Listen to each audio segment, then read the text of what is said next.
Bueno, buenas tardes, compañeros. Vamos a ver, como ya bien dijo la doctora, la clase es de dislipidemia, somos el equipo 3. Eh, el tema se los vamos a dar Betsua, Egon y yo, Lauritzel, ¿vale? Vamos a comenzar viendo la definición de lo que es la dislipidemia.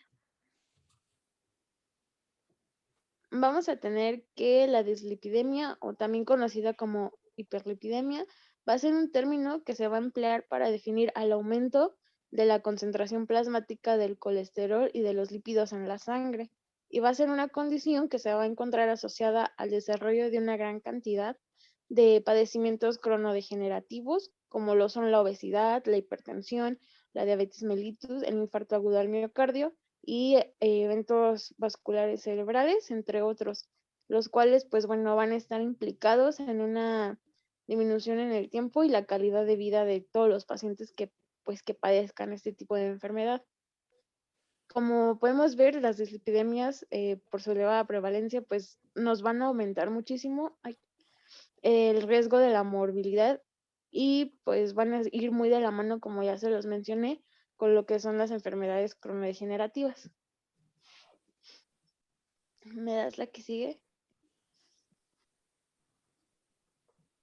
En cuanto a su epidemiología, tenemos que, bueno, las dislipidemias nos van a causar más de 4 millones de muertes prematuras por año, de las cuales pues se espera que al menos el 50 al 60% de estas ocurran en países en desarrollo, otro 40 y 66% de la población adulta en el mundo tiene niveles de colesterol o alguna de sus fracciones más elevadas de lo deseable. A nivel mundial, las estadísticas nos revelan que la dislipidemia en la población alcanza un 37% de los hombres, un 27% de mujeres y va a ser más frecuente en hombres mayores de 45 años y en mujeres que son mayores de 55 años. ¿Me das la que sigue, por favor?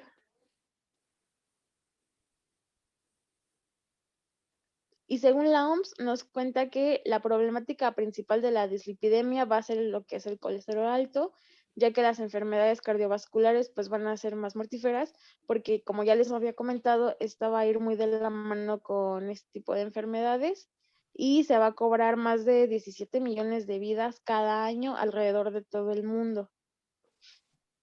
Y las dislipidemias, pues bueno, son un factor de riesgo que son muy conocidos para ese tipo de enfermedades y nos van a constituir un problema de salud pública bastante serio. Y la Organización Panamericana de la Salud nos comenta que las enfermedades cardiovasculares son la principal causa de muerte por enfermedades no transmitibles a nivel mundial con un 48% y seguidas del cáncer con un 21% y las enfermedades respiratorias crónicas con un 12%.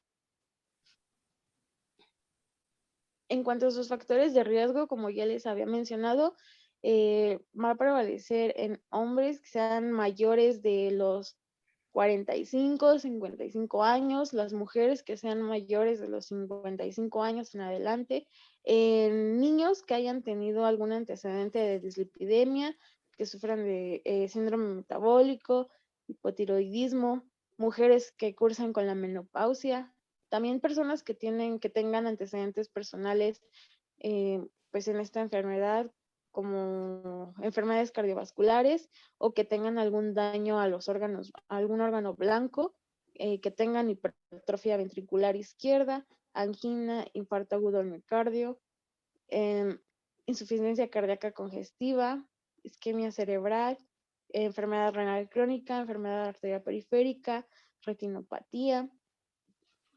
¿Me das la que sigue?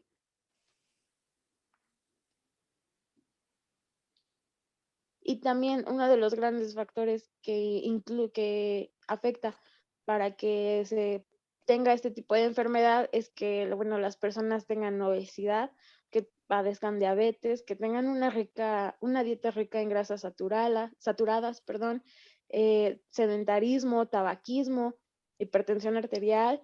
Y también aquí juega un factor muy importante la genética y en cuanto a la grasa abdominal que sea mayor a 80 en mujeres y mayor a 90 en hombres. Entonces también este tipo de estilo, el estilo de vida también va a jugar un papel muy importante para que la persona, pues bueno, padezca ese tipo de enfermedad. Bueno, ¿sí me escuchan? Sí, bueno, bien. Perfecto. Pues bueno, vamos a seguir con la etiología. En cuanto a la etiología, igual abarcaremos brevemente debido a que si nos metemos a profundizar, nos tardaríamos horas. En cuanto a la etiología, debemos de tomar en cuenta que esta va a derivar de dos pilares principales. La primaria, la cual va a constar de situaciones genéticas, y la secundaria, que como bien nuestra compañera ya lo comentó, va a ser subyacente o va a ser derivado de enfermedades subyacentes y el estilo de vida, como ya vimos el alcoholismo, la diabetes mellitus, el hipotiroidismo e incluso el síndrome metabólico. Esto es importante. En cuanto a la etiología primaria, la que tiene o conlleva situaciones genéticas, vamos a ver que siempre van a tener, en cuanto a las diferentes clasificaciones o alteraciones genéticas, siempre van a tener como base metabólica dos factores. Uno, que va a ser la disminución del catabolismo de las lipoproteínas de baja densidad, y otro, que va a ser el aumento en la síntesis de estas lipoproteínas. Esto va a ser importante porque vamos a tener un aumento en cuanto a la síntesis, o vamos a tener un aumento a comparación de la disminución o a la disminución de la forma en la que podemos eliminar estas lipoproteínas. De manera muy breve, y este cuadro y el siguiente lo van a tener para poder estudiarlo terminando la clase, pero vamos a ver que dentro de las entidades genéticas tenemos la hipercolesterolemia familiar heterocigótica, homocigótica, poligenética, poligenética combinada con hipertrigliceridemia, la multifactorial, la combinada, la disbetalipoproteinemia de tipo 3, la hipertrigliceridemia familiar tipo 4 y el síndrome quilomicronémico. La siguiente, por favor, Beth. Pues bueno, este cuadrito va a ser similar al anterior y con más calma terminando la exposición van a poder leerlo. La única comparación o diferencia de la otra es que esta nos va a ayudar a presentar los hallazgos clínicos. Como más adelante lo vamos a ver, la mayoría de las dislipidemias secundarias van a ser asintomáticas, sin embargo, las primarias sí van a presentar en su mayoría cuadros clínicos. La siguiente, por favor. ¿De dónde sacaste tu cuadrito? Este cuadrito lo saqué de una guía de práctica clínica europea de dislipidemia. Ok, sí, Sí, está completo. Ajá. Adelante. sí. Bueno, ahora vamos a entrar de manera igual muy breve en cuanto a la fisiopatología. Pero antes de iniciar con la fisiopatología, debemos de entender cómo es que se transportan los ésteres de colesterol y los triglicéridos dentro de nuestro cuerpo. Para ello, vamos a comenzar con esta pequeña introducción que va a ayudarnos a comprender de manera adecuada la fisiología y la fisiopatología. Debemos de tener en consideración que dentro de nuestro cuerpo vamos a tener 6 tipos de lipoproteínas. Estas van a ser importantes. Tenemos las VLDL, que son las lipoproteínas de muy baja densidad, las IDL, que son las lipoproteínas de densidad intermedia, las LDL, que son las lipoproteínas de baja densidad, las LPA, que son las lipoproteínas A, y las HDL, que son las lipoproteínas de alta densidad. Como el colesterol y los triglicéridos son hidrófobos y no pueden irse o transportarse de manera adecuada sobre el plasma, que es un medio acuoso, pues nuestro cuerpo ideó la forma de poder empaquetarlos para darle un correcto transporte.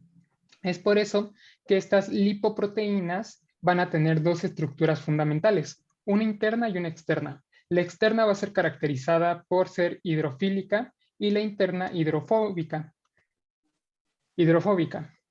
Ahora bien, la única diferencia entre los diferentes tipos de lipoproteínas va a residir en cuanto a las apoproteínas y en cuanto a la cantidad de colesterol y triglicéridos que van a tener dentro de ellas.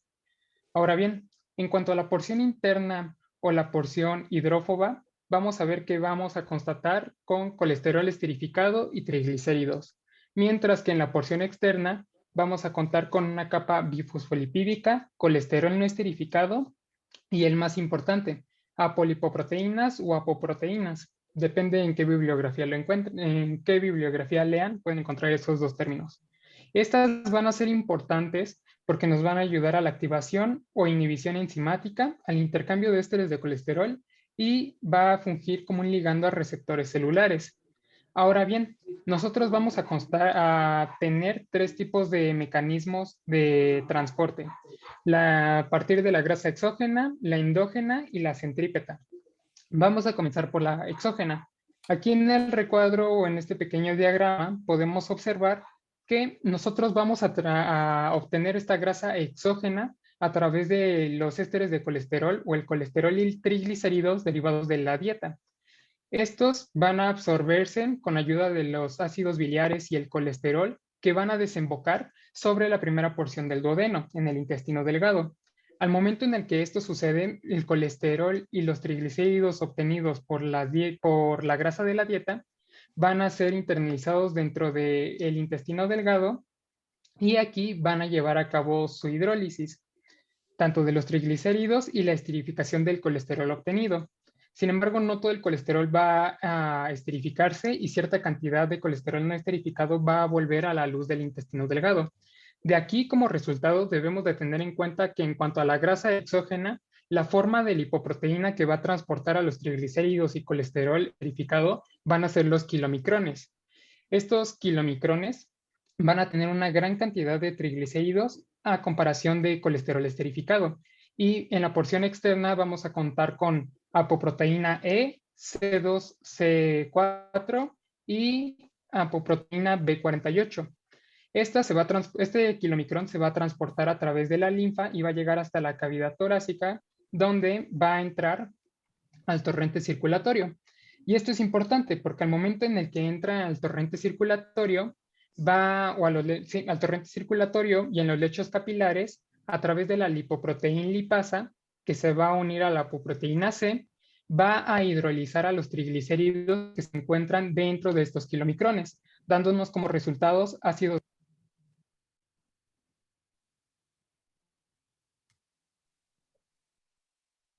Disculpen.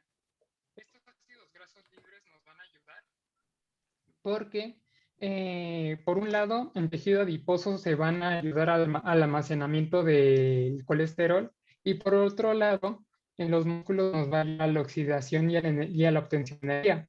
Como resultado nos van a dar a los kilomicrones residuales que van a tener una mayor carga de colesterol esterificado a comparación de los triglicéridos. Estos ya como resultado van a unirse en los hepatocitos donde a través del receptor de la apoproteína E la cantidad mínima de triglicéridos se va a hidrolizar para darnos ácidos grasos y el colesterol esterificado residual va a ayudarnos a la producción de sales biliares y colesterol que va a ser de nuevo secretado en la bilis, en el intestino delgado, para su eliminación a través de las deposiciones. Ahora bien, tenemos la grasa endógena. Esta va a derivar a través de esos pequeños remanentes de colesterol y triglicérido o ácidos libres para la formación de las VLDLs, que son las lipoproteínas de muy baja densidad. Igual, como podemos ver, tenemos una gran cantidad de triglicéridos y de colesterol en las VLDL. Sin embargo, aquí podemos observar que en lugar de tener apoproteína B48, ya vamos a tener apoproteína B100. Esto va a ser importante dentro de la fisiopatología y lo veremos más adelante. Quédense con que lo importante van a ser las apoproteínas B48 y B100. Sin embargo, esta VLDL va a tomar casi el mismo camino que el kilomicrón. La única diferencia es que en lugar de un kilomicrón residual, nosotros vamos a tener una IDL, es una lipoproteína de densidad intermedia. Aquí es donde las HDL entran en juego, ya que las HDL van a ser esas lipoproteínas que van a estar circulando por el torrente circulatorio por todo el torrente circulatorio y van a ir llenándose cada vez más de colesterol esterificado. Esto es importante porque en la vía centrípeta lo describimos un poquito más a detalle. Ahora quédense con que los ésteres que las lipoproteínas HDL van a proporcionarle esos ésteres de colesterol a IDL, LDL y a las VLDL. Al momento en el que le da colesterol a las IDL, esta pasa de ser una lipoproteína de densidad intermedia a una lipoproteína de baja densidad, una LDL, perdiendo así pues mayor cantidad de triglicéridos y ganando colesterol esterificado. A partir de este punto, la LDL puede tomar dos caminos. Uno es irse al receptor de apoproteína B100E en el hepatocito para llevar a cabo la misma acción de hidrólisis de los triglicéridos y la liberación del colesterol para la producción de sales biliares. Y la otra opción es ir extrahepático, donde haya receptores de apoproteína B100E para la producción de hormonas derivadas de colesterol, para el crecimiento celular o incluso para la mielinización de las neuronas.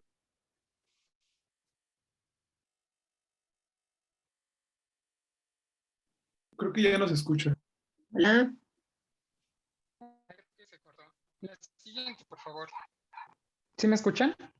Ya lo último ya no se escuchó. Bueno, ya lo último era que la LDL podía ir a tejido extrahepático para la mielinización de neuronas. Así, hasta ahí. Ok. Ya en esta parte, ya la última, es la vía centrípeta. Como les comentaba, la HDL, conforme va avanzando por el torrente circulatorio, se va a llenar de colesterol.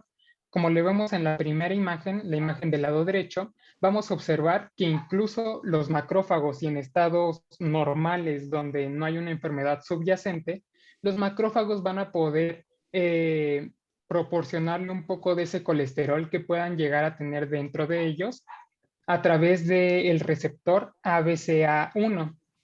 Pero este tipo de receptor solo se lo va a proporcionar a aquellas HDLs nacientes. Y con nacientes me refiero a que tienen una cantidad de colesterol o ésteres de colesterol nula o muy baja. Sin embargo, conforme va avanzando, nosotros nos vamos dando cuenta que esta HDL pasa a ser madura, donde ya tiene una gran cantidad de ésteres de colesterol. Y cuando ya empieza a madurar, este colesterol va a ser dada a la HDL a través del receptor ABCG1, como lo podemos ver, que es el que está en color azul. Sin embargo, conforme va avanzando esta HDL y va madurando, le puede proporcionar ésteres de colesterol a los hepatocitos e incluso, como ya les había comentado anteriormente, a las lipoproteínas de baja edad. Esto lo va a hacer a través de la proteína de transferencia de ésteres de colesterol o la CETP. Este va a intercambiar ésteres de colesterol por triglicéridos. Al momento en el que lo hace, pues bueno, la HDL va llenándose más y más de triglicéridos y no de colesterol, como pasaba antes. Ya estas LDLs o estas lipoproteínas de baja densidad pueden tomar el camino que vimos en el diagrama anterior. Ya por último, en esta porción, en la imagen del lado izquierdo, podemos observar cómo igual en estados donde no hay donde no hay una patología subyacente como diabetes o síndrome metabólico y donde tenemos pequeñas estrías grasas, los macrófagos van a llenarse de todo ese colesterol que está llenándose dentro de las estrías grasas y va a liberar a través de las HDLs. Se las va a proporcionar a las HDLs para que lleve a los dos caminos que les comenté. Una que era pasar el colesterol esterificado a las lipoproteínas de baja densidad y la otra que es llevarla directamente hacia el hígado para metabolizarlo y producir ésteres de colesterol, precisamente colesterol, la síntesis de colesterol, o incluso para producir las sales biliares y sacarlas a través de los receptores ABCG5, G8 y ABCB11, repitiendo de nuevo el ciclo del metabolismo del colesterol. La siguiente, por favor. Ahora bien, ya que tenemos bien en claro cómo es que funciona el metabolismo y el transporte de los ésteres de colesterol y de los triglicéridos, debemos de tener en cuenta que en la dislipidemia no va a ser una enfermedad aislada. Como ya lo comentó nuestra compañera y como lo comentaron en clases pasadas, la dislipidemia va a ser una respuesta a una enfermedad derivada de enfermedades como el síndrome metabólico, diabetes mellitus y de muy malos hábitos dietéticos. Es por eso que en este punto debemos de tener en cuenta que todos aquellos pacientes que tengan estas enfermedades subyacentes van a tener una gran cantidad de tejido adiposo. Este tejido adiposo va a fungir como un órgano endocrino y nos va a condicionar a un aumento de la cantidad de los ácidos grasos libres, ya sea por X o Y situación. Este aumento en la cantidad de ácidos grasos libres va a condicionarnos también a la predisposición de la presencia de hígado graso. Al momento en el que nosotros tenemos en circulación una gran cantidad de ácidos grasos libres, vamos a tener también la prevalencia de un aumento a las apoproteínas B100 y B48, que les comenté que son las importantes para la fisiopatología de la dislipidemia. Y también el que tengamos una mayor cantidad de ácidos grasos libres nos va a condicionar a un aumento del trabajo de la proteína de transferencia de ésteres de colesterol. Esta proteína, como bien les comentaba y como podemos observar en este diagrama, en esta imagen, tenemos a la VLDL. Esta, por tener un aumento en la producción de la proteína de transferencia, vamos a ver que la VLDL va a aumentar la expresión de esta proteína, condicionando que las HDL le proporcionen mayor cantidad de colesterol y esta a su vez le va a dar triglicéridos a la HDL. Y esto va a ser importante porque mientras mayor cantidad de triglicéridos tengan las HDLs, vamos a condicionar que esta lipoproteína pierda a la apoproteína A. Y al momento en el que pierde a la apoproteína A, vamos a generar, bueno, la apoproteína A va a fungir como un sustrato para la producción de lipoproteína lipasa, condicionando así a la pronta eliminación de la HDL. Es por eso que dentro de la fisiopatología de la dislipidemia, nosotros tenemos un aumento de las VLDLs, las LDLs y una disminución de las lipoproteínas de alta densidad. Bueno, entonces, si nosotros estamos perdiendo a las HDLs y estamos teniendo una sobreexpresión de lipoproteínas de alta densidad, de baja densidad, pues nos va a condicionar a que se siga repitiendo ese ciclo una y otra vez, teniendo mayor cantidad de VLDLs con mayor cantidad de triglicéridos y de colesterol, gran cantidad de LDLs y teniendo en circulación una cantidad exorbitante de ácidos grasos. La siguiente, por favor. Ahora bien, ¿esto en qué culmina? Dentro de las guías de práctica clínica, tanto europeas como americanas, comentan que los dos principales factores para la fisiopatología de la dislipidemia, aunado a lo que les acabo de contar, es el diámetro y la apolipoproteína o apoproteína principal de las lipoproteínas. Ahora bien, comentan dentro de las guías que el diámetro va a ser importante. Un diámetro menor a 70 nanómetros va a condicionarnos a que haya una facilidad de las lipoproteínas a entrar al endotelio vascular. Al momento en el que entran al endotelio vascular y como lo hemos visto en clases pasadas, pues va a condicionar a que se vaya generando una placa de ateroma cada vez más y más grande. Aunado a eso, como comentábamos, la dislipidemia no va a ser una enfermedad aislada y con una enfermedad metabólica subyacente va a condicionarnos también al daño endotelial. Ahora bien, podemos ver que las lipoproteínas de baja densidad van a entrar dentro de este rango menor a los 70 nanómetros de diámetro. Sin embargo, estas mismas también van a contar con la apoproteína B, que era la que les comentaba anteriormente. La apoproteína B48 y 100 van a tener una mayor carga de colesterol, lo que también va a propiciar un aumento a la formación de placas de ateroma y a su inestabilidad de estas mismas. La siguiente, por favor.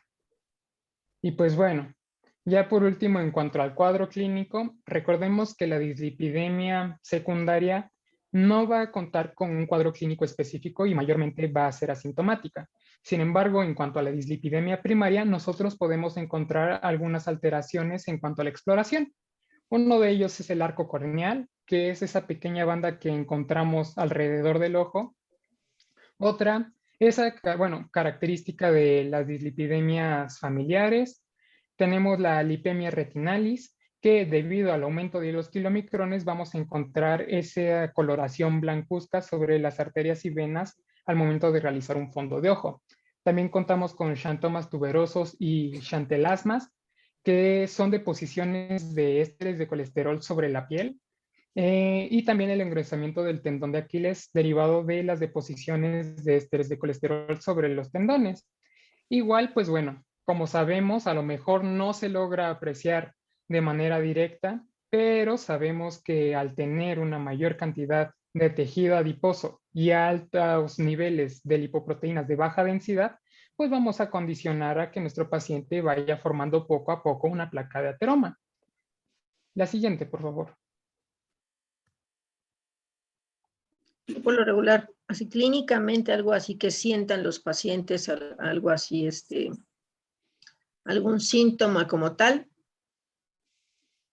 ¿Hay algo? No. Pues no, bueno, la mayor parte de las veces comentan que es asintomático y se llegan a encontrar datos al momento en el que hacen algún tipo de prueba de laboratorio de rutina. De acuerdo. Algunos, ¿sabes qué? Acuden por mareo. Es lo único que pueden sentir, sobre todo en aquellos pacientes, o sea, que he visto que tienen niveles elevados de triglicéridos. Nada más. Porque hay algunos que me duele la cabeza y me duele el pie y las rodillas.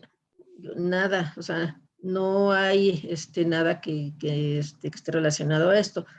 Solamente los triglicéridos sí, cuando la grasa sí está muy alta, muchos de ellos lo único que es el mareo. Es lo único. Adelante. Muy bien. Ok, bueno, para comenzar con el diagnóstico, pues vamos a tener que las dislipidemias, como ya bien lo comentaba nuestro compañero, pues usualmente van a ser asintomáticas. Incluso algunas bibliografías lo definían como un enemigo silencioso, porque pues va a estarnos generando un daño, mientras que pues las personas pues no suelen percibirlo. Entonces, bueno, este tipo de dislipidemias por lo regular van a ser identificadas en estudios de rutina, ya sea para alguna operación o ya sea para alguna otra patología, o después de un control, ya que hubo un evento cardiovascular. Entonces, pues aquí estaríamos hablando de dos tipos de prevenciones. La prevención primaria, que sería cuando no ha habido ningún evento cardiovascular, y la prevención secundaria, que ya estaríamos hablando que ya hubo un evento cardiovascular y es por eso que se necesita un control. Entonces, pues para comenzar como tal con el diagnóstico, lo primero que se va a tener que hacer es identificar a nuestro paciente de riesgo, ya sea una prevención primaria o ya sea una prevención secundaria. Después de ya poder identificar a nuestro paciente, pues se va a comenzar con los 3 pilares que ya todos conocemos, que va a ser la historia clínica, la exploración física y los exámenes complementarios. Algo aquí importante que sí radica en cada uno de estos apartados es que cada uno de ellos va a tener una especial importancia. ¿Por qué? Porque para poder dar un tratamiento adecuado a nuestro paciente se tiene que estratificar según una escala de riesgo cardiovascular. Y según esta escala de riesgo cardiovascular es cómo se le va a dar el tratamiento. Y para poder tener, digamos, todos los datos para evaluar a nuestro paciente, pues se necesitan datos tanto de historia clínica como de exploración física y de exámenes complementarios. Entonces, una vez que ya tengamos todos estos apartados reunidos, que ahorita los vamos a ver en la siguiente diapositiva, es cuando ya se va a poder sacar o evaluar su riesgo cardiovascular y con base a poder darle una terapéutica. Y bueno, para poder comenzar con lo que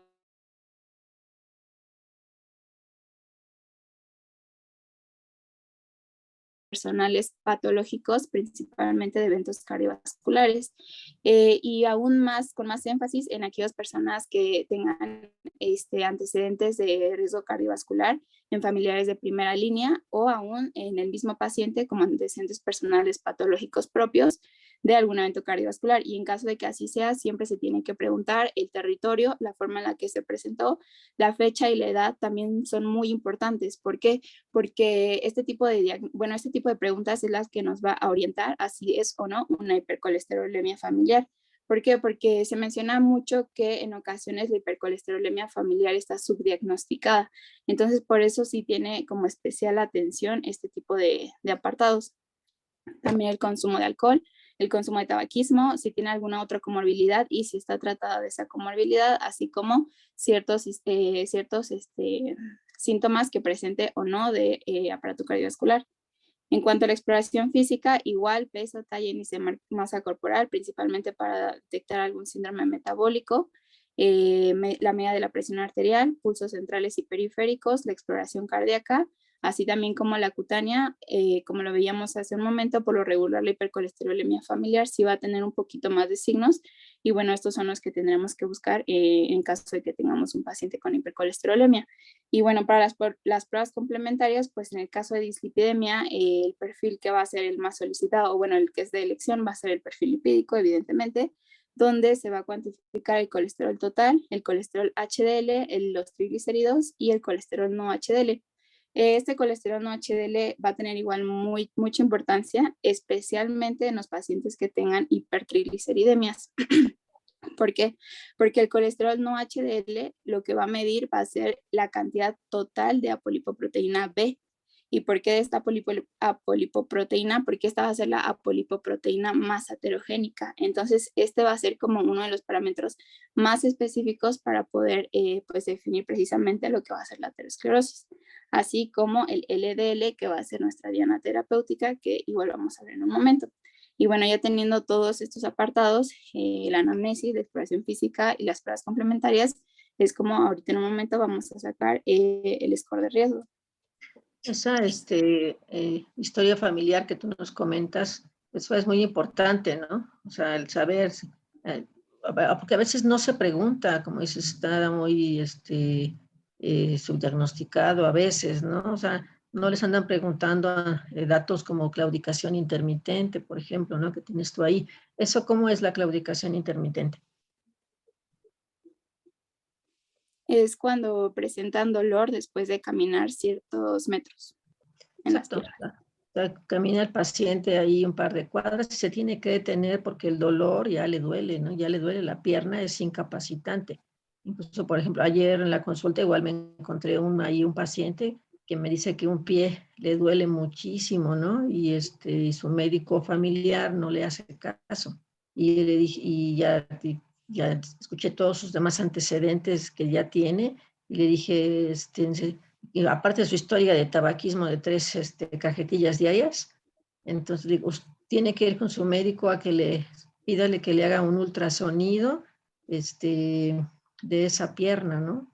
Que no la va a perder, cualquier día de estos va a empezar con un problema, de una insuficiencia arterial periférica, dígale que tiene eso, para que le puedan hacer un ultrasonido de ese pie, ¿no?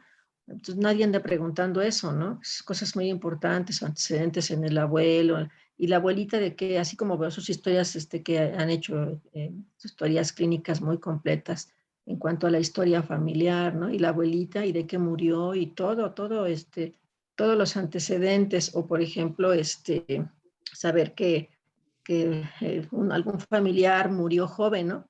Ah, sí, se murió, ¿y de qué murió? Les digo, pues no sabemos, pero se murió a los 20 años, que del corazón, ¿no? O que tenía el corazón grande, o que era de gran corazón ahí el familiar. Entonces, todo eso así es muy importante, que nos puede arrojar datos que quizás estamos pasando desapercibidos totalmente. Adelante.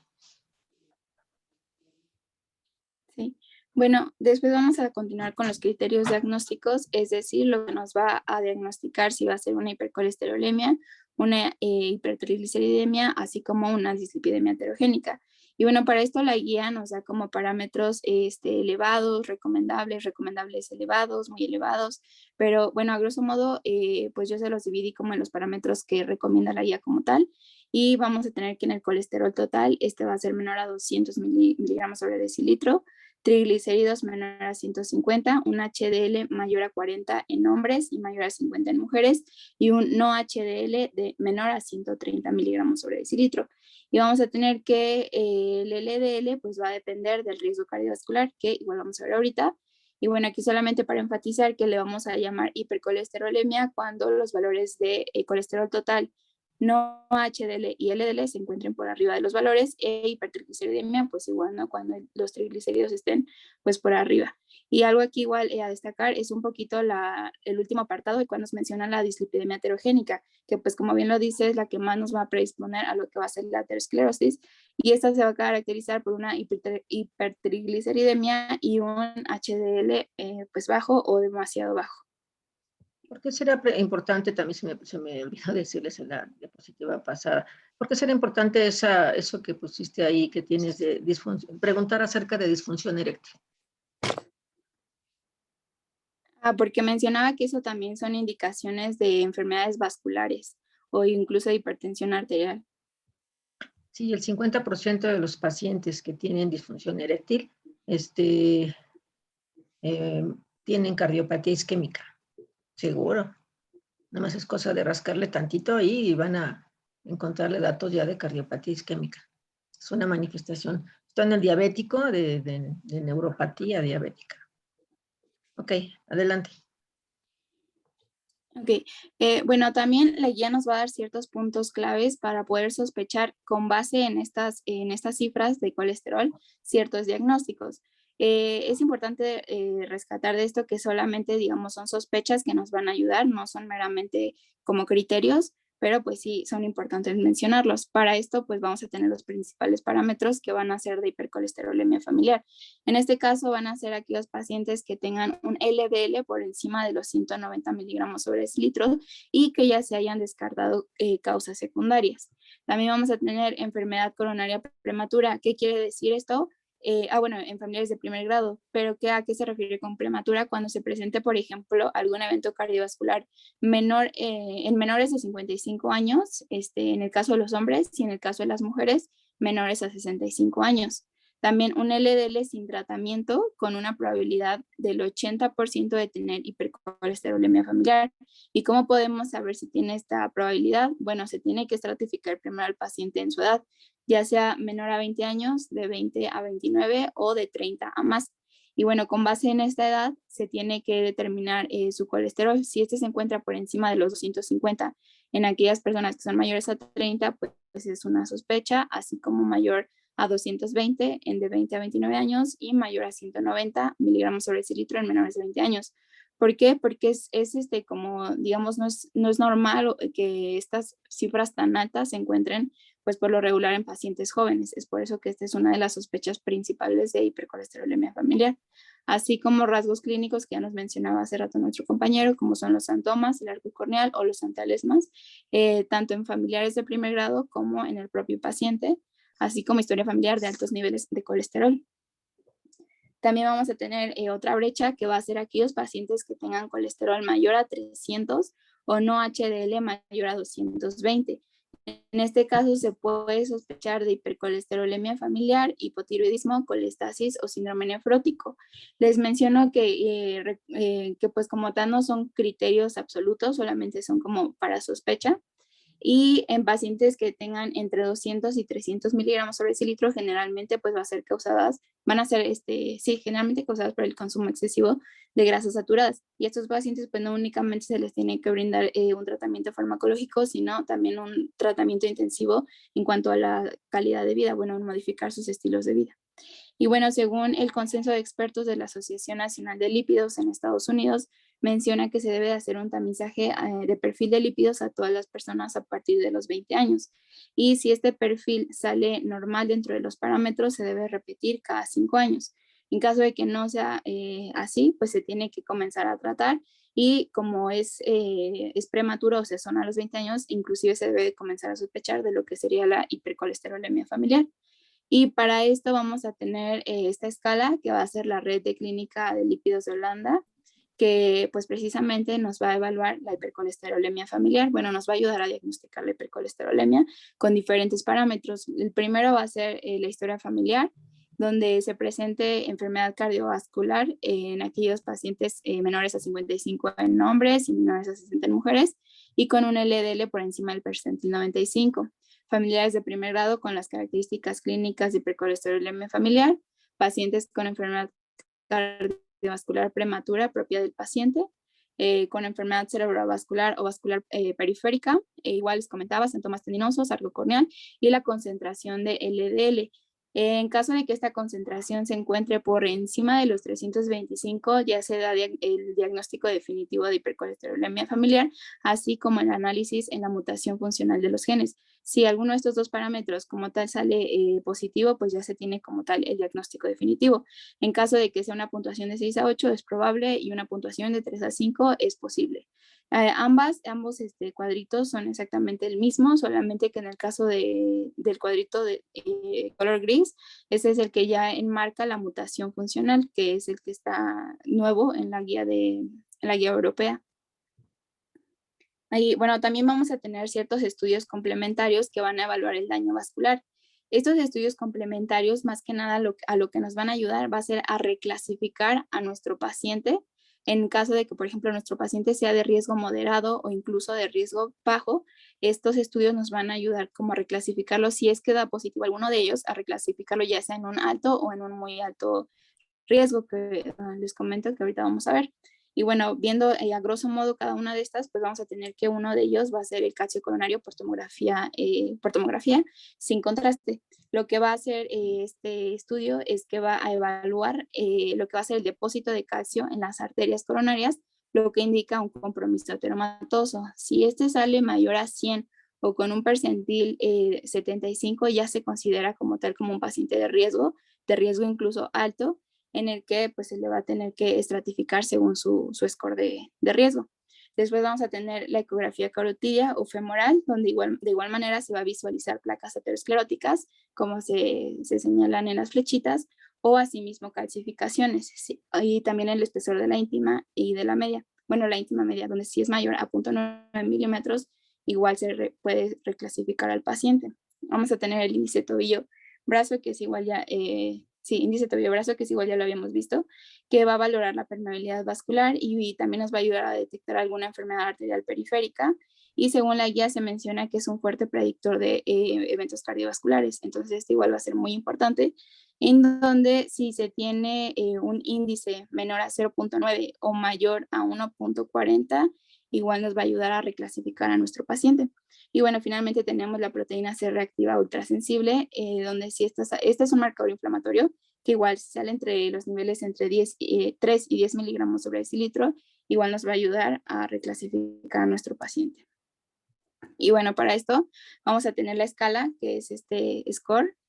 Aquí en México está adaptada esta, que es la Global Risk. En la mayoría de las guías pues habían otras, pero pues la que está adaptada para México debido a su población con diabetes, pues es esta.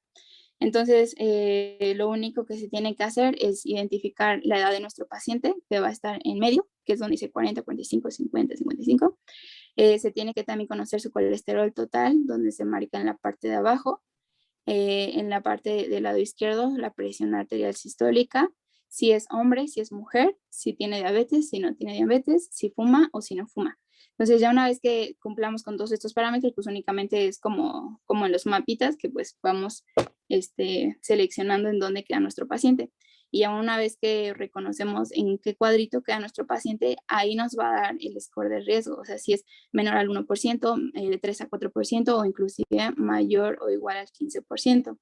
Es igual importante destacar que van a haber ciertos grupos de pacientes que ni siquiera van a entrar en este grupo. Por ejemplo, los pacientes con enfermedad renal, con diabetes mellitus ya de muchos años, ellos ya inmediatamente van a entrar en un score alto o muy alto. Sin embargo, bueno, para aquellos pacientes que cumplan con estas características que se mencionan aquí, pues únicamente es sacarles el score de riesgo. Y bueno, actualmente la Asociación de Cardiología de Europa generó esta aplicación donde la podemos nosotros descargar en nuestro celular, que es prácticamente lo mismo que les estoy diciendo, solamente lo metemos en nuestro celular y ahí nos va a dar el score de riesgo, tanto de nosotros como de nuestro paciente. Y bueno, igual algo aquí que está padre de esta, es que tú puedes generar tu perfil con tus, bueno, en este caso de los pacientes que tengan alguna enfermedad cardiovascular, si es que ya han tenido alguna enfermedad coronaria, cerebrovascular, un aneurisma aórtico, y bueno, todo esto te va aumentando mayor proporción del score. Entonces, bueno, aquí se las pongo también, que es como lo más moderno. En la palma de la mano. Sí. Y bueno, para comenzar con el tratamiento, pues vamos a tener 3 pasos fundamentales para el tratamiento. El primero vamos a tener que va a ser la mejora de los hábitos de vida. Eso va a ser como un pilar muy fuerte. ¿Por qué? Porque pues si al paciente se le da un tratamiento farmacológico, pero pues no lo sigue, pues va a ser muy difícil poder llevarlo a metas de tratamiento. Entonces, número 1 va a ser mejorar los hábitos de vida. Número 2 va a ser reducir los niveles de los factores de riesgo. ¿Qué quiere decir esto? Que si un paciente tiene una comorbilidad, como lo puede ser diabetes, que es lo más común en México, pues tratar de que nuestro paciente se mantenga bien controlado en esa segunda enfermedad que tiene. Y como número 3, pues va a ser la adherencia al tratamiento. Y bueno, para comenzar como tal, va a ser el tratamiento no farmacológico, en donde pues se va, los 2 pilares más importantes va a ser la dieta y la pérdida de peso. En cuanto a la dieta, pues lo que más se sugiere es reducir la ingesta calórica, que haya menor a un 10% de consumo de grasas, que haya un alto consumo de frutas, verduras, nueces, pescado, aceite de oliva y semillas. Algo aquí que igual está como interesante es que en un 30%, bueno, se reduce un 30% el eventos cardiovasculares si se consume, digamos, muchas nueces, pescados y semillas, que era lo que más mencionaba la guía. También puedes evitar el consumo de carnes rojas, azúcar y sal, y también el consumo de fibra soluble. Esta sí es muy recomendada. ¿Por qué? Porque si se consumen alrededor de 3 a 10 gramos al día, pues se reduce en gran manera lo que va a ser colesterol total y LDL. En el caso de los pacientes que tengan hipertrigliceridemia, no se les recomienda mucho el consumo de fruta porque esta contiene mucha fructosa, entonces lo que hace la fructosa es que va a elevar más lo que van a ser los triglicéridos, así como en ellos, especialmente en los que tengan hipertrigliceridemia, igual se les debe suspender el alcohol. Bueno, para lo de la pérdida de peso, por cada 10 kilogramos de peso se va a reducir el LDL 8 miligramos sobre decilitro. Esto aplica más que nada en pacientes que tienen obesidad mórbida, ya que ellos pues tienen muchos kilos de más. No solamente a ellos, a todos, pero sí se menciona que tiene más impacto en ellos. También se menciona que por cada kilo perdido, el HDL va a aumentar 0.4 miligramos sobre decilitro. Y si esta pérdida de peso se debe no únicamente a la dieta, sino al ejercicio, el HDL va a subir aún más, es decir, de 3.1 a 6. La supresión del tabaco igual aumenta el HDL y tanto para hombres como para mujeres, las cantidades máximas de alcohol son 10 gramos al día. Los fitoesteroles, esto igual es una parte que me gustó mucho, porque estos van a ser esteroles de origen vegetal, que van a ser, digamos, todos estos alimentos que les coloqué en el cuadrito, ciertos cereales, aceites, hortalizas, frutas, frutos secos, y lo que van a hacer estos fitoesteroles es que van a competir con el colesterol en la absorción intestinal para modificar de esta manera el colesterol total. Es decir, que por ejemplo, en la primera imagen que les coloqué ahí, pues va a haber todo el colesterol que nosotros ingerimos, no sé, de algún alimento, ¿no? Posteriormente se va a absorber en lo que va a ser flujo sanguíneo y así es como va a comenzar, digamos, el aumento de la placa aterosclerótica. Sin embargo, algo que lo puede modificar en cierto punto o poquito, pues van a ser los fitoesteroles. ¿Por qué? Porque estos van a competir con el colesterol en la formación de la micela. Entonces, esto va a reducir que más este colesterol pase a flujo sanguíneo y sea más excretado. Entonces, digamos, reduce cierto nivel de colesterol de la sangre. Y bueno, esto se calcula en alrededor 2 gramos de fitoesteroles, reducen el colesterol total y el LDL en un 10%. Y bueno, estas son las del cuadrito que les coloqué del lado derecho, son como todas las que les acabo de mencionar, pero pues igual se las dejo ahí. Y para comenzar con el tratamiento farmacológico, la diana terapéutica o el punto en el que nosotros nos vamos a enfocar va a ser en la reducción del LDL. Y tomando de manera textual lo que menciona ambas guías, bueno, más que nada la europea, es que cuanto más bajo, mejor, llegando a niveles inclusive menores de 1 milimol sobre litro. ¿Qué quiere decir esto? Que aún niveles menores a 40 miligramos sobre decilitro son buenos y muy buenos inclusive para aquellos pacientes que tienen riesgo cardiovascular. Bueno, aquí les coloqué 2 gráficas que correlacionan muy bien esto. La primera es la de la revista Circulation, que no recuerdo en qué año fue publicado, pero lo que nos señala aquí es que, por ejemplo, cuando nosotros tenemos un colesterol LDL de 40 miligramos sobre decilitro o menos, hay un menor riesgo cardiovascular, hay un menor riesgo de presentar algún evento cardiovascular, casi siendo nulo o en cantidades muy mínimas. Dice que entre más colesterol se tenga LDL, pues hay mayor riesgo de evento cardiovascular. Y del lado derecho, pues también es otra guía, bueno, otra gráfica que nos menciona el efecto acumulativo, o bueno, la exposición acumulativa del LDL y cómo esta, pues nos puede generar eventos cardiovasculares más tempranamente. Por ejemplo, tenemos en la línea roja como un paciente que tiene, por ejemplo, 20 años, tiene un LDL de 20 miligramos sobre decilitro. Entonces, su riesgo de que pueda presentar un evento cardiovascular se presenta alrededor de los 30 a 35 años, precisamente porque tiene una exposición muy alta del LDL, a diferencia, por ejemplo, de un paciente que tiene un LDL de 80 miligramos sobre decilitro, su evento cardiovascular o algún, por ejemplo, no sé, algún infarto, como lo menciona ahí, se llegaría a presentar alrededor de los 100 años. O sea, a lo mejor este es para graficarlo, para exponerlo, pero pues a ese nivel es que va la reducción de la LDL. Y bueno, para el tratamiento farmacológico vamos a tener 3 fármacos principales. El primero y el de elección pues va a ser las estatinas, y estas estatinas se van a dividir en alta, moderada y baja intensidad. La de baja intensidad va a reducir el LDL en un 30%, las de moderadas de 30 a un 49% y las de intensidad alta hasta un 50%.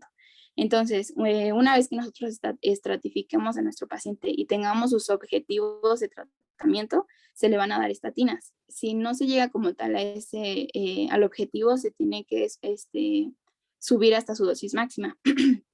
Si tampoco se logran bajar los niveles de LDL, ya con dosis máxima se tiene que añadir un segundo fármaco. Ese segundo fármaco va a ser la ezetimibe, igual 10 miligramos al día. ¿Por qué? Porque pues esto va a potenciar el efecto de la disminución del LDL. Sin embargo, si tampoco logra disminuir con la ezetimibe, se tiene que agregar un tercer fármaco. Este tercer fármaco van a ser los inhibidores de la PCSK9, que en este caso va a ser alibocumab y evolocumab. Y dependiendo, bueno, del tiempo que se le dé el tratamiento y del gramaje, pues igual va a ser la reducción del LDL. Y bueno, para eso tenemos este algoritmo que nos lo menciona igual la guía, en donde pues lo primero que se va a tener es evaluar a nuestro paciente. Evaluar el riesgo de nuestro paciente, que ahorita lo vamos a ver. Y después de que ya se evalúan sus metas terapéuticas, se va a conocer su concentración basal de la LDL.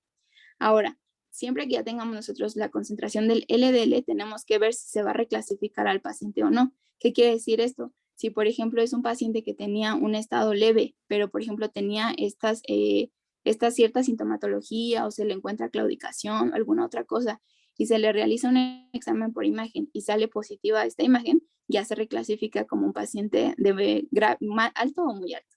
Entonces a esto se refiere. Ya una vez que nosotros hayamos clasificado a nuestro paciente, se le va a dar un tratamiento. En caso de que sus niveles sean normales o sean bajos, pues únicamente del estilo de vida. En caso de que sí necesite un objetivo de tratamiento, se le va a instaurar lo que va a ser estatinas. Las estatinas hasta su dosis máxima, si es que lo requiere el paciente, para llegar al objetivo. Si se alcanza, se va a dar un seguimiento anual o con mayor frecuencia si está indicado, pero por lo regular suele ser anual. En caso de que pues no se alcance, ya les comentaba, ezetimibe, y si se alcanza el objetivo, igual anualmente. Si no se alcanza, inhibidor de la PCSK9. Y bueno, por lo regular los inhibidores de la PCSK9 se van a aplicar, o bueno, se van a dar más que nada en pacientes en prevención secundaria, aquellos que les comentaba ya han tenido un evento cardiovascular, o en prevención primaria, como lo van a hacer pacientes con hipercolesterolemia familiar. Igual todo esto va a depender de su LDL. Entonces, ahora sí, para poder estadificar a nuestro paciente, vamos a tener 4 niveles principales: bajo, moderado, alto y muy alto. ¿Cómo es que va a estar nuestro paciente? Un paciente en riesgo bajo, cuando tenga un score menor al 1% y no tenga alguna comorbilidad de importancia, o bueno, ahorita una comorbilidad de las que damos ahorita. ¿Y cuáles van a ser sus objetivos de tratamiento? De 116 miligramos sobre decilitro. Ahora, ¿cuándo va a ser moderado? Cuando el score sea mayor al 1% o menor al 5%, y sean pacientes jóvenes, por ejemplo, con diabetes mellitus tipo 1, si son menores a 35 años, o diabetes mellitus tipo 2, si son menores a 50 años. Así como una diabetes mellitus de menos de 10 años de duración. En este caso, si nuestro paciente cumple con estas características, sus metas de tratamiento van a ser de 100 miligramos sobre decilitro para colesterol LDL. Ahora, en caso de que nuestro paciente tenga un score de mayor o igual al 5% o menor al 10%, tenga colesterol total de 310, un LDL de 190, una TA de 180/110, hipercolesterolemia familiar, enfermedad renal moderada, diabetes mellitus sin daño en órgano diana o diabetes mellitus de al menos de 10 años de duración, ya se va a catalogar como un riesgo alto. Por eso les mencionaba hace rato en el score que a lo mejor nuestro paciente podría llegar a tener un score moderado o incluso bajo, pero por el simple hecho ya de tener alguna enfermedad renal moderada o daño, diabetes mellitus sin daño, pero que ya tenga 10 años de duración, inmediatamente ya se le va a considerar como un paciente de alto riesgo. Entonces, sus metas de tratamiento en este caso van a ser 70 miligramos sobre decilitro. De igual manera, en pacientes con muy alto riesgo, pues se van a catalogar aquellos pacientes que ya tengan algún evento cardiovascular, que ya lo hayan tenido o que pudieran tenerlo. Esto precisamente si se llegan a observar en imagen, es decir, alguna placa aterosclerótica o que dé indicativo para alguno de los estudios que hace rato les comentaba. Un score mayor a 10%, hipercolesterolemia familiar, enfermedad renal crónica grave o ya diabetes mellitus con daño en órgano diana. Entonces aquí ya estaríamos estadificando a nuestro paciente como muy alto y sus metas de tratamiento serían de 55 miligramos sobre decilitro.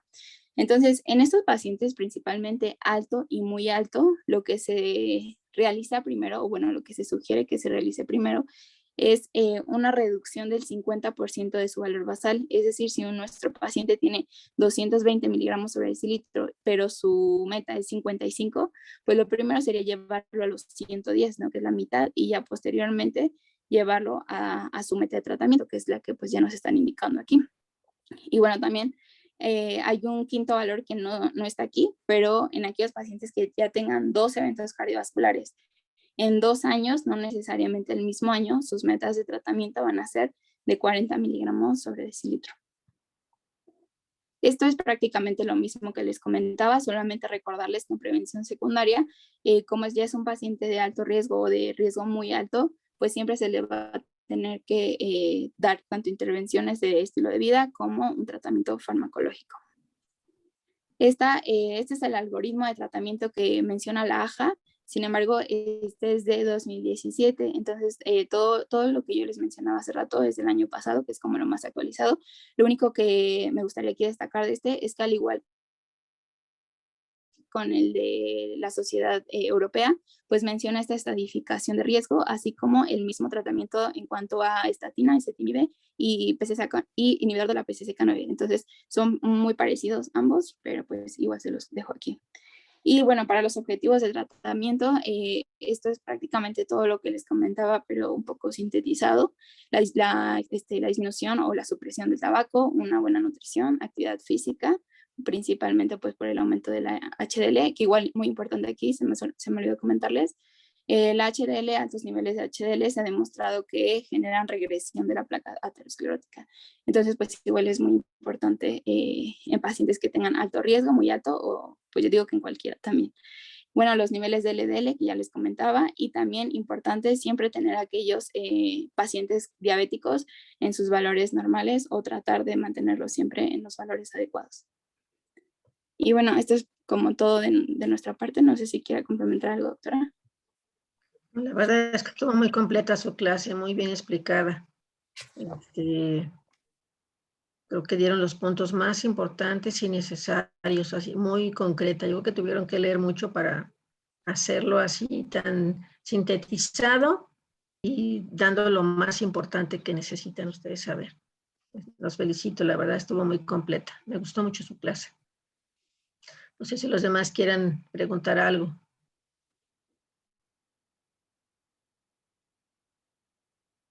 Pues no, doctora, la verdad. Aquí lo único es pues a veces el precio, ¿no? De los fármacos.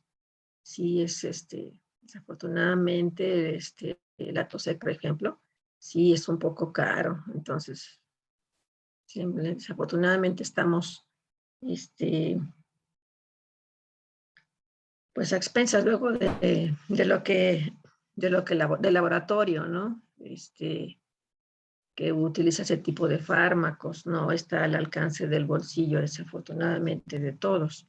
A nivel institucional, solamente pues tenemos atorvastatina y pues bueno, las presentaciones son de 20 miligramos la tableta, ¿no? Y entonces pues tiene que estar tomando 4 tabletas para completarle sus 80 miligramos. En mi hospital pues sí tenemos ezetimibe, ¿no? O ezetimibe o simvastatina también tenemos estos, rosuvastatina también tenemos. Ya los demás fármacos ya no. Entonces sí, el Atosec debe estar como en unos, no recuerdo muy bien, pero creo que anda como en unos 1000, ay, no estoy muy segura. Ahorita les voy a decir, porque sí me acuerdo que estaba cara. O sea que institucionalmente no se manejan varios de esos, ¿verdad? Pues no, te digo que combinados sí es más caro. En el ISSSTE, en mi caso, sí tiene más recursos, ¿no? Lo que pasa es que, por ejemplo, el IMSS maneja el 60% de la población. Y el ISSSTE, por ejemplo, maneja el 30%, digamos, de la población. Y ya el otro 10%, pues es Secretaría de Salud, ¿no? Entonces, desafortunadamente, pues sí, o sea, no está al alcance de todos los bolsillos. Suena feo, pero...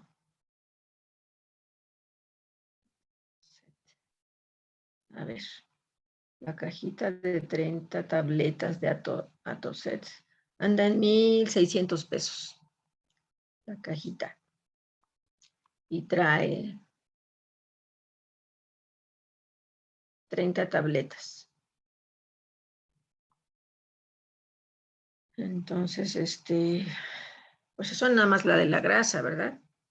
Afortunadamente, pues mi tipo de pacientes, tienen diabetes, hipertensión, las pastillas, la insulina y todo lo de lo diabetes, más lo de la presión, más lo de la grasa, más lo de la tiroides, más lo de, etcétera, ¿no? Y lo del riñón y como mis pacientes tienen pues de 5 o 10 diagnósticos diferentes, ¿no? Enfermedades, pongan mínimo 5, y entonces pues necesitan fármacos para sus diferentes enfermedades, ¿no? Y a veces es 1,600 pesos la cajita de un mes para nada más tratar el problema de la grasa. Entonces esto, pues, por eso estamos tan mal en control de las enfermedades crónicas, porque, pues porque los pacientes necesitan otras cosas, otro tipo de tratamientos pues, que ya están más actualizados y más completos, pero que todavía no. Afortunadamente la atorvastatina hace un par de años todavía dependía nada más de los laboratorios. Afortunadamente la industria farmacéutica ya se puede conseguir como ya un fármaco genérico, ¿no? Y ya cada quien lo compra de acuerdo a su bolsillo. Pero pues antes no se podía esto. Pero bien, pero pues sí, la verdad es que sí, sí dan muy buenos resultados. Y para manejar los triglicéridos. Para el manejo de triglicéridos, mencionaba la guía europea que actualmente ya el primer fármaco de elección es las estatinas, que antes se manejaban más los fibratos, pero que ahorita ya igual son las estatinas. De acuerdo. Sí, cuando no funciona. Sí, todavía hay, sobre todo en aquellos que son de tipo familiar, porque a nivel institucional solamente les dan, les siguen dando todavía besafibrato y vemos que todavía siguen con los triglicéridos bien altos, ¿no? O les